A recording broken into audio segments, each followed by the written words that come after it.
Kisah dari negeri Giling Wesi. Rajanya bergelar Watu Gunung. Permaisurinya dua orang. Pertama bernama Dewi Sinta dan yang kedua bernama Dewi Landep. Putranya 27 orang, semuanya laki-laki, yaitu Wukir, Kurantil, Tolu, Gumbrek, Warigalit, Wariagung, Julungwangi, Sungsang, Galungan, Kuningan, Langkir, Mandasia, Julung Pucut, Pahang, Purwelut, Marakeh, Tambir, Mandangkungan, Maktal, Puye, Menahil, Perang Bakat, Baal, Wugu, Wayang, Kulawu, dan Dukut. Semuanya keturunan dari Dewi Sinta. Pada waktu itu, negeri Giling Wesi terjadi huru-hara besar. Banyak rakyat kecil yang menderita. Makanan sukar didapat, sering terjadi gerhana matahari maupun gerhana bulan, hujan salah musim, gempa 7 kali sehari. Itu sebagai isyarat negeri Giling Wesi akan rusak. Prabu Watu Gunung sangat sedih menyaksikan penderitaan rakyatnya itu. Suatu hari, sang raja sedang tiduran di tempat peraduan yang terbuat dari gading. Istrinya, yang bernama Dewi Sinta, sangat terkejut ketika melihat raja cacat botak di kepalanya. Lalu bertanya apa yang menjadi sebab musababnya. Sang Prabu memberitahu ketika masih anak-anak, ketika ibunya sedang menanak nasi, beliau rewel lalu dipukul dengan entong sampai berdarah. Lalu pergilah beliau tanpa arah dan tujuan. Betapa terkejutnya Dewi Sinta sampai tak dapat bicara mendengar pengakuan sang Prabu. Teringatlah akan putranya yang tak pernah kunjung pulang. Putranya tak pernah kunjung pulang karena sering dipukul dengan entong. Persis seperti yang diceritakan sang raja. Sangat sedih hatinya, sebab dirinya telah dipersunting oleh putranya sendiri. Sang putri merenung mencari jalan agar dapat lepas dari sang raja yang tak lain dan tak bukan adalah anak kandungnya sendiri. Karena lama terdiam, bertanyalah raja mengapa demikian lakunya. Dewi Sinta menjawab sebenarnya ia sedang berpikir bahwa sang raja akan lebih sempurna keluhurannya jika mempunyai permaisuri bidadari dari Suralaya. Dewi Sinta berkeyakinan jika sampai berani melamar ke sana, pasti akan terjadi perang. Sang raja akan menemui ajalnya. Inilah jalan untuk dapat lepas dari suaminya. Setelah diberitahu demikian, Prabu Watu Gunung lalu berniat masuk Suralaya, melamar bidadari.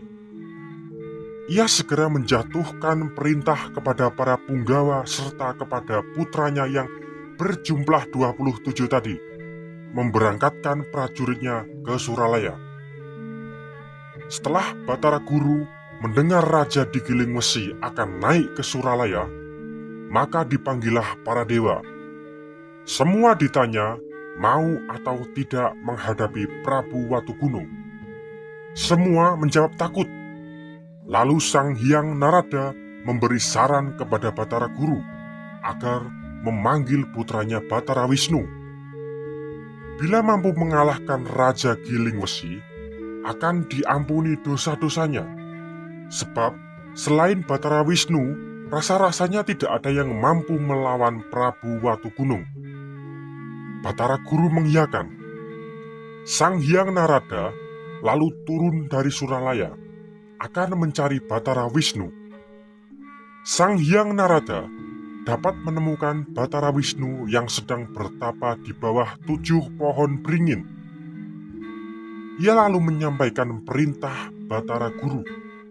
Seperti yang tersebut tadi, Batara Wisnu bersedia mengalahkan Raja Giling Wesi, tetapi mohon izin untuk pulang terlebih dahulu, akan berpamitan dengan istrinya. Sang Hyang Narada dimohon menunggu di bawah pohon beringin 7 tadi. Batara Wisnu lalu berangkat untuk menemui istrinya. Ketika ditinggal pergi dulu, istrinya sedang mengandung. Batara Wisnu berpesan, bila lahir seorang putra, diberi nama Sri Gati. Setelah yang lahir laki-laki, lalu diberi nama sesuai dengan pesan suaminya. Setelah dewasa tampan rupanya. Kemudian Batara Wisnu datang bertemu dengan Permaisuri dan putranya. Permaisuri diberitahu bahwa dirinya dipanggil oleh Batara Guru naik ke Suralaya. Diperintahkan untuk menghadapi Raja Giling Wesi. Putranya ingin ikut, tetapi Batara Wisnu melarang. Setelah berpamitan dengan permaisurinya, ia lalu berangkat, kemudian bertemu dengan Sang Hyang Narada di bawah pohon beringin 7. Raden Srigati yang ditinggal tadi mengejar kepergian ayahnya. Sampai di pohon beringin 7, duduklah ia di belakangnya. Sang Hyang Narada setelah tahu bahwa itu putra Batara Wisnu dan ikut ke Suralaya, memberi nasihat kepada Batara Wisnu jangan membawa putranya. Itu mungkin dapat membangkitkan amarah Batara Guru. Putranya lalu diperintah untuk pulang. Sang Hyang Narada dengan Batara Wisnu segera berangkat ke Suralaya. Raden Srigati ditinggal di bawah beringin 7. Perjalanan Sang Hyang Narada bersama Batara Wisnu akhirnya sampai di Suralaya. Mereka bersama-sama menghadap Batara Guru. Baru asik berbicara, tidak lama kemudian Raden Srigati yang ditinggal tadi menyusul perjalanan ayahnya. Sampai di bangsal kedewataan, ia duduk di belakang ayahnya. Batara Guru, setelah melihat ada seorang pemuda tampan wajahnya duduk di belakang Batara Wisnu, bertanya kepada Sang Hyang Narada siapakah pemuda tersebut. Sang Hyang Narada memberitahu bahwa itu putranya Batara Wisnu, keturunannya dengan putri dari Mendang. Batara Guru setelah mendengar laporan demikian sangatlah murka. Ia kemudian berdiri dari tempat duduknya, masuk ke dalam. Narada mengikutinya, tahu bahwa Batara Guru marah. Batara Guru lalu memerintahkan kepada Sang Hyang Narada supaya mengambil putranya Batara Wisnu dan akan dibunuh untuk tumbal di surga. Sedang Batara Wisnu diperintahkan untuk menghadapi musuh. Setelah Batara Wisnu mendapat perintah demikian, ia memberi jawaban. Jika putranya akan dibunuh, dia tidak mau menghadapi musuh. Sang Hyang Narada lalu memberitahu kepada Batara Guru tentang jawaban Batara Wisnu. Tidak lama kemudian, di luar gempar seru-seruan, "Musuh datang! Musuh datang! Musuh datang!" Batara Guru sangat takut serta gemetar memohon petunjuk kepada Sang Hyang Narada. Jawaban Sang Hyang Narada, jika tidak dibatalkan niatnya untuk membunuh Srigati dan Batara Wisnu tidak mau berperang, tak urung rusaklah Suralaya. Akhirnya, Batara Guru menuruti saran Sang Hyang Narada. Tidak jadi niatnya untuk membunuh Srigati. Lalu Batara Wisnu diperintah untuk menghadapi musuh. Batara Wisnu beserta putranya lalu keluar dari bangsal kedewataan, menghadapi Raja Giling Wesi, dan kemudian bertemu dan saling berhadap-hadapan dengan Raja Giling Wesi. Sang raja menawarkan kepada Batara Wisnu tidak usah berperang jika dapat menjawab cangkrimannya atau teka-teki sang raja mengalah sukarela untuk dibunuh. Tetapi jika tidak dapat menebak, semua dewa di Suralaya harus takluk menyerahkan semua bidadari untuk dijadikan istrinya. Batara Wisnu menyetujui penawaran tadi. Sang raja lalu membeberkan cangkrimannya. Ada pohon adikih, adakah buahnya? Ada pohon adakah, adikih buahnya? Pohon adikih. Cangkriman itu dijawab oleh Batara Wisnu. Adakah buahnya? Itu semangka. Pohon adakah, adikih buahnya? Itu beringin. Sang raja tidak bisa bicara. Sudah terterbak cangkrimannya. Ia lalu diserang dengan senjata cakra oleh Batara Wisnu hingga putus lehernya. Semua bala tentaranya ketakutan. Bubar, kembali pulang semuanya. Setelah meninggalnya Prabu Watugiling, Dewi Sinta sangat sedih dan menangis. Tangisannya mendatangkan goro-goro, kerusuhan sampai di Suralaya, hingga menjadikan susah para dewa. Batara Guru bertanya kepada Sang Hyang Narada, apa yang menjadi sebab goro-goro? Sang Hyang Narada memberitahu sebab terjadinya goro-goro karena tangis haru dari Dewi Sinta yang berduka cita sebab gugurnya Prabu Watugunung. Batara Guru lalu memerintahkan Sang Hyang Narada untuk menemui Dewi Sinta, memintanya supaya berhenti menangis. Ia menyanggupi dalam waktu 3 hari Sang Prabu Watugunung akan dihidupkan kembali, diturunkan serta diangkat jadi raja di negara Gilingwesi lagi. Sang Hyang Narada lalu menyampaikan perintah kepada Batara Guru kepada Dewi Sinta. Dewi Sinta lalu berhenti menangis. Goro-goro besar itu pun segera hilang. Setelah sampai 3 hari Prabu Watugunung tidak kelihatan, Dewi Sinta menangis lagi, mendatangkan goro-goro hingga melebihi yang sudah terjadi. Batara Guru menanyakan kepada Sang Hyang Narada apa yang menjadi sebab goro-goro. Sang Hyang Narada menjawab bahwa yang menjadi sebab goro-goro itu adalah Dewi Sinta juga. Karena sudah sampai batas 3 hari, Prabu Watugunung belum kembali ke negara Gilingwesi. Batara Guru lalu memerintahkan kepada Sang Hyang Narada menghidupkan kembali Prabu Watugunung serta memulangkan ke negara Gilingwesi. Setelah Prabu Watugunung dihidupkan oleh Sang Hyang Narada, ia diperintahkan kembali ke negeri Gilingwesi. Tetapi Sang Prabu tidak mau, sebab sudah merasa senang di surga. Permintaannya, permaisuri serta putranya agar dinaikkan ke surga bersatu dengan sang raja. Akhirnya, Batara Guru mengizinkan permohonan itu, lalu memerintahkan permaisuri beserta putranya naik ke surga. Mereka akan diambil satu persatu tiap hari Ahad atau Minggu. Dan inilah asal mula nama Wuku dalam Pawukon. Diceritakan, anak-anak Prabu Watugunung akan dinaikkan ke surga satu persatu setiap hari Ahad atau Minggu. Dan inilah asal-usul nama Wuku yang berkembang dalam masyarakat Jawa dan Bali. Wuku adalah nama setiap pekan dari total 30 pekan.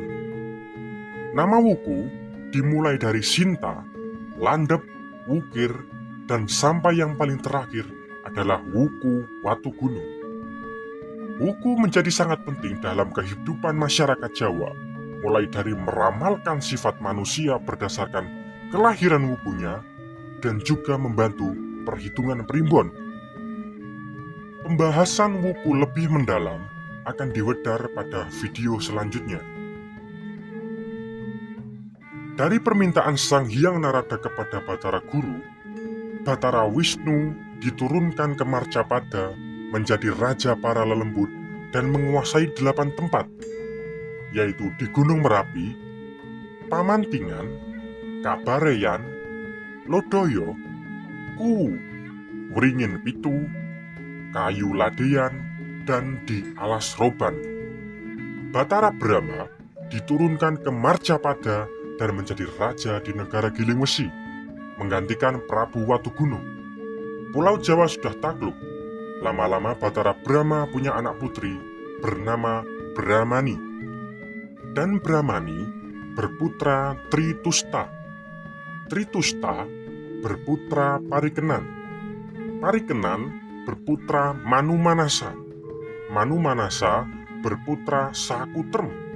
Sakutrem berputra Sakri. Sakri berputra Palasara. Palasara berputra Begawan Abhyasa. Begawan Abhyasa berputra Pandu Dewanata menjadi raja di Astina. Pandu Dewanata berputra Arjuna.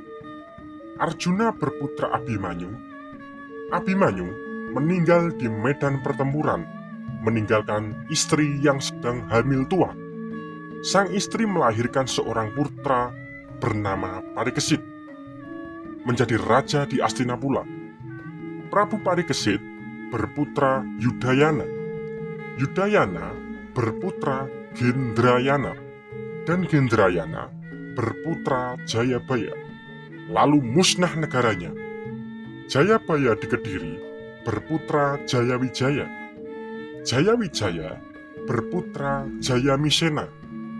Jayamisena berputra Kusuma Wicitra. Kusuma Wicitra berputra Citrasoma. Citrasoma berputra Pancadriya. Pancadriya berputra Anglingdriya. Anglingdriya berputra Prabu Sawela Cala, merajai tanah Jawa. Negaranya di Parwacarita. Prabu Sawela Cala berputra Sri Mahapanggung. Patihnya bernama Jugul Muda. Sri Mahapanggung berputra Kandi Awan. Patihnya bernama Kontara. Kandi Awan berputra 5. Yang pertama bernama Panmuhun, jadi raja para petani di Pagelen. Yang kedua bernama Sandang Garba, menjadi raja pedagang di Jepara. Yang ketiga bernama Karungkala, kesukaannya berkelana di hutan, menjadi raja di Prambanan, bergelar Raja Baka. Putra yang keempat bernama Tunggul Metung, kesukaannya menjadi raja para pekerja. Putra yang kelima bernama Resi Gatayu, menggantikan ayahnya menjadi raja di Koripan atau Kahuripan. Resi Gatayu berputra 5. Putra pertama putri bernama Rara Sucian. Kedua bernama Lembu Amiluhur, menjadi raja Jenggala. Yang ketiga bernama Lembu Peteng, menjadi raja di Kediri. Yang keempat bernama Lembu Pengarang, menjadi raja Gegelang. Yang kelima, putri bernama Ni Mergiwangsa. Suaminya bernama Lembu Amijaya, menjadi raja di Singasari. Lembu Amiluhur berputra Panji, menyunting putri dari Kediri bernama Dewi Chandra Kirana atau Dewi Galuh. Panji berputra Kuda Laleyan, menjadi raja di Pajajaran. Prabu Laleyan berputra Banjaran Sari. Banjaran Sari berputra Munding Sari. Munding Sari berputra Munding Wangi. Munding Wangi berputra Sri Pamekas. Sri Pamekas berputra Arya Banga dan Raden Sesuruh. Arya Banga menjadi raja di Galuh, sedang Raden Sesuruh itu diharapkan menjadi raja di Pajajaran. Itulah silsilah leluhur raja-raja di tanah Jawa. Demikian wedaran yang dapat kami sampaikan. Kritik, saran, dan masukan sangat berguna bagi kami. Matur nuwun, salam rahayu.